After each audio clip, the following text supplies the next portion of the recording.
Hello. Thank you for tuning in to this 2022 Election Candidate Forum for Legislative District 35, Position 1. This forum is presented by the League of Women Voters of Thurston County in collaboration with Thurston Community Media. The League of Women Voters is proud to be nonpartisan, neither supporting nor opposing candidates or political parties at any level of government, but always working on vital issues of concern to our members and the public to defend our democracy and empower voters. I am Nathaniel Jones from the League, and I will be moderating this forum. James Allen, also a League member, is our timer. The candidates are James DeHart and Dan Griffey. For this forum, each candidate will have the opportunity to answer a series of questions. The first question will be to candidates in alphabetical order, and then will be alternated so that each has the chance to start first. You will have the opportunity then to ask your opponent a question. Each candidate will have 1 minute to respond. The timer will turn yellow to show when you have 15 seconds left, and then will show a stop sign when your time is up. If you don't notice the sign, I will tell you when your time is up. For the first question, I will begin with James DeHart. Mr. DeHart, what makes you the better candidate for this position? Sure. Thank you for having me to the League of Women Voters and Thurston County Media. I'm happy to be here. What makes me the best candidate is I have spent almost 15 years as a public servant here in the state of Washington. 13 to 14 of those were with the state of Washington itself, with a number of agencies. And right now I currently work as the Mason County Commissioner's Office Public Records Officer.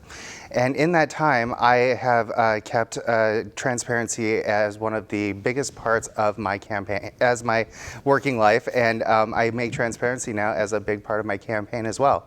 So I'm excited to bring a good amount of transparency, like I've done in my regular public service job, for the people of the state of Washington and Mason County, and bringing that to the state legislature as well as the people of the state of Washington. Thank you. And Dan Griffey, would you like me to repeat the question? No, thank you, sir. Thank you to the League for having this forum. I usually am there in person, and I apologize. I had to attend a conference on public safety over in the Tri-Cities. My background, and I think what makes me uniquely qualified, is a professional firefighter. I was a professional firefighter for 30 years. I would go right to someone's house that experienced an emergency or different troubles that they need to call 911 for. And I think it gave me a unique perspective to see all of my constituents at their weakest time in their life when they really needed help most, and how could I provide that help? I'm uniquely qualified in that as a problem solver. Firefighters oftentimes are giving almost insurmountable problems to solve, and we're very good at fixing those insurmountable problems. Thank you so much. Thank you. So for the second question, I'll begin with Dan Griffey. Is there anything you think that the state should is there anything you think the state should do to address the homelessness crisis? Absolutely. Many things we can do. We're about 30,000 units or more shy of all of Washingtonians being home. So we're going to have to start a monumental housing construction effort. We're going to have to reduce regulations. We're going to have to increase the speed at which houses can be built. We're going to have to also dive really deep into what causes homelessness. And a lot of times that is mental illness and substance abuse. And I've been leading the charge on those issues and partnering with the majority party, several good friends of mine that really want to get to the bottom of what our problems are, provide the resources and support that the people that are suffering need, get them into housing earlier. And I think those things are a start to fixing the problem. Thank you. Thank you. And the same question to you, James DeHart. Sure. So I was really fortunate to attend a Coyote Village, community village event a couple of weeks ago, and that's one of the main things that I would like to do is work to get small house villages for those who absolutely are wanting to get out of homelessness and better their lives that way. Another thing, and I'm glad Dan brought up mental illness and substance abuse, we need to really push forward on that and ensure that anybody who wants help with addiction and substance abuse is absolutely able to get those services through the state of Washington. It's imperative that, and it's imperative towards crime fighting as well to address those types of problems along that line. Another issue is affordable housing. We need to ensure that people are able to get housing from whatever their economic standing is, and that's important to me. We need to push forward on that and see if we can find new ways to push that out. Thank you. For the third question, I'll begin with James DeHart. What do you think is the most important issue statewide that the legislature should address? Sure. So for me, the most important issue statewide that the legislature needs to address is absolutely going to come down to health care. I myself am a sponsor of I-1471, which is a universal health care initiative that is going to be on the ballot here in November. I absolutely endorse that, and I would love to see a Washington where when you get sick and you need to go to the doctor, your first thought isn't how is my bank account going to handle this.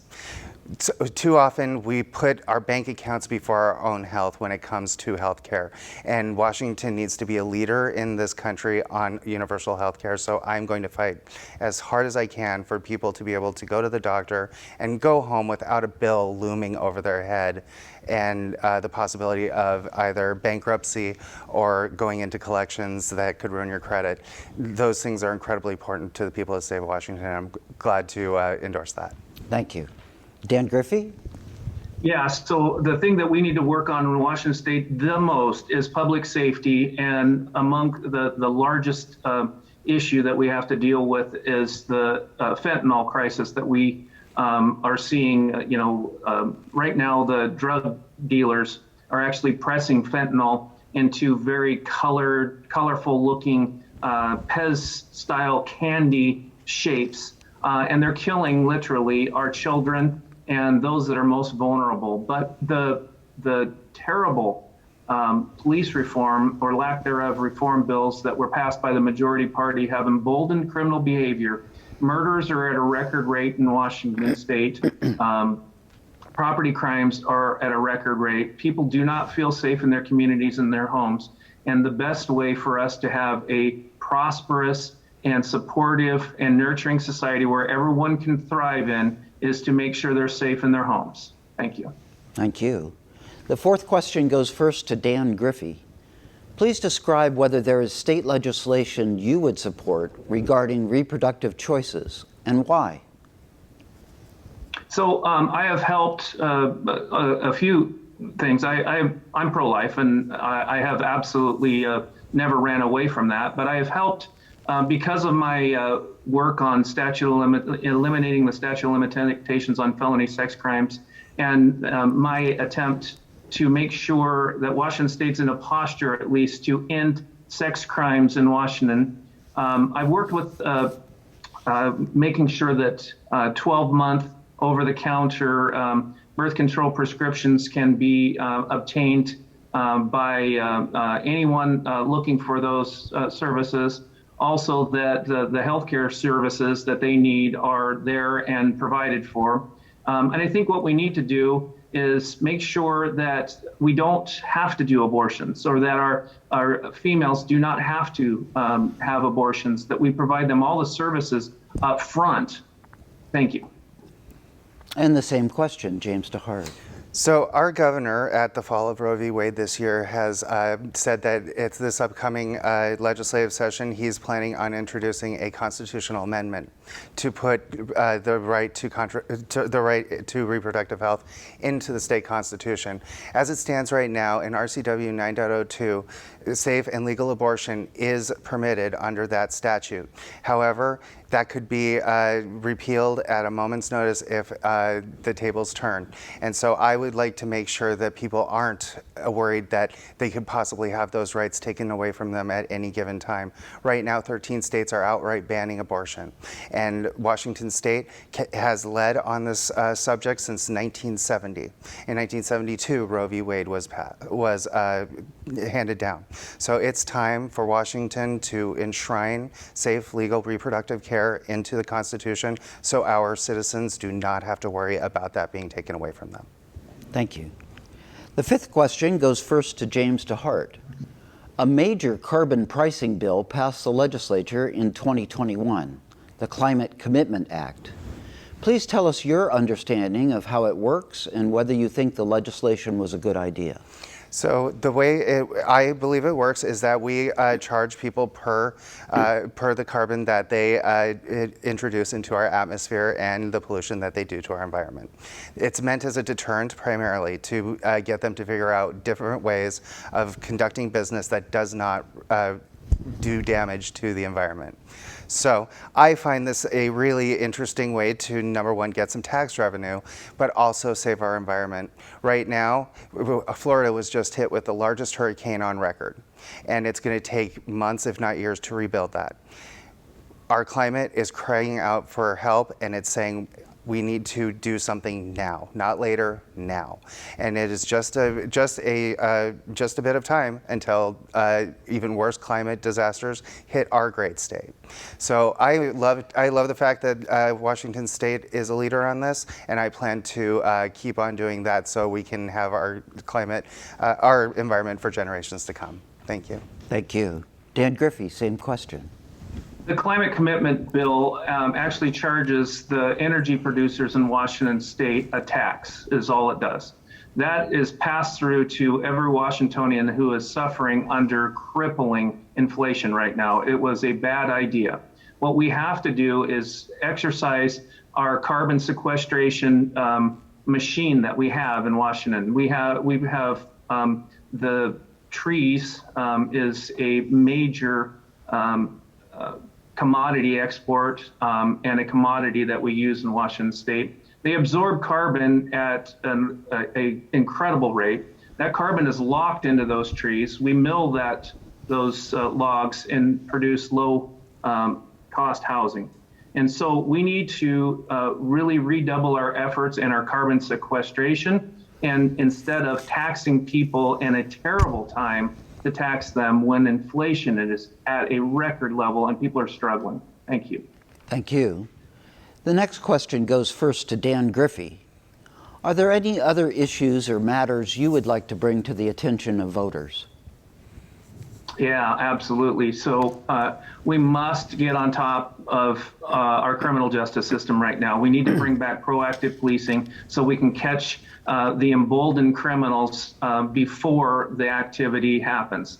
We must change our regulations and tackle our homelessness and substance abuse problem like Governor Inslee tackled COVID. We need to have a huge effort that we all agree on, and we all move in a direction to make sure that we provide affordable housing, as my opponent just talked about. I absolutely agree with him. All income levels need to be able to purchase homes. We need to adopt legislation right now that allows for tiny homes or homes that are intrinsically low cost to be produced in Washington State right now. It is an absolute if we don't get on top of it now, we are going to fall too far behind. Thank you so much. Thank you. And the same question, James DeHart. Sure. One thing that I have really made as a good central part of my campaign is infrastructure and repairs. Right now, our roads and our bridges are crumbling underneath our tires and underneath our feet. In 2009, a bridge collapsed in Minneapolis, Minnesota, and come to find out one of the reasons why that happened is because their legislature had punted funding to repair that bridge for years and years and years. I don't want that to happen in the 35th LD, and I certainly don't want that to happen anywhere in the state of Washington. So what I would propose is that we have sustainable infrastructure upgrades. One where we're not replacing it every 2 years, every 5 years, we're replacing it every 20 years. Because that will, number one, bring down the cost of repairing our roads and bridges in the state of Washington, and it will ensure that people can get places where they need to go. There's nothing more terrifying than going across a bridge and then having it bounce a little bit, and you're like, oh, is this going to be, it's going to be stable. So we need sustainable infrastructure upgrades, and I will work for that. Thank you. So you each now have an opportunity to ask your opponent a question. You have 30 seconds to ask the question, and your opponent will have 1 minute to respond. James DeHart, do you have a question for Dan Griffey? I sure do. In 2018, Senate Bill 6617, which exempts legislators from the Public Records Act, passed with a total of 83 to 14 votes. You're one of those votes, and me as a public records officer working for transparency, I'm just kind of wondering if you could explain why you would vote for such a bill. So I voted no on that bill, James, and thank you for asking me, because the way the bill was structured, it set each legislator up as their independent agency. And being set up as an independent agency, my records officer that I had to make sure that none of the sensitive information that Washingtonians do send to my office quite often, a lot of times talking about their the rape that they experienced and all of those type of issues that are very, very sensitive, was left just to myself and my assistant. There is no public records officer that would be allowed. With the change in the law, we changed and passed different rules in addressing the court decision about open public records, which is working fine. And my office is complying fully with that, and we comply with public record requests nearly every day. Thank you. And Dan Griffey, do you have a question for James DeHart? Yeah, I'm actually been really curious how, James, you filed at one address in the 22nd Legislative District on filing week, and then you filed in the 35th District. And I just wonder if you could, tell people why that happened. Sure. And how that could happen. Sure. Thank you for the question, Dan. So it was simply just we had moved, and I thought I had changed my voter's registration, and unfortunately I only changed the mailing address, not the physical address. So when I did file, I did provide Thurston County Auditor with the information pertinent to where I lived and when I moved, and they changed that. They changed that for me, and I was able to refile. Well, thank you, James DeHart and Dan Griffey, for participating in this forum. We thank TC Media for producing it. You at home should expect to receive your ballot in mid-October. Your ballot must be mailed or placed in a ballot box by 8 p.m. on November 8th. You can register to vote through October 31st at vote.wa.gov and in person until 8 p.m. at the Thurston County Auditor's Office all the way through November 8th. We encourage our voters to be a voter in the general election. Thank you so much for viewing this candidate forum.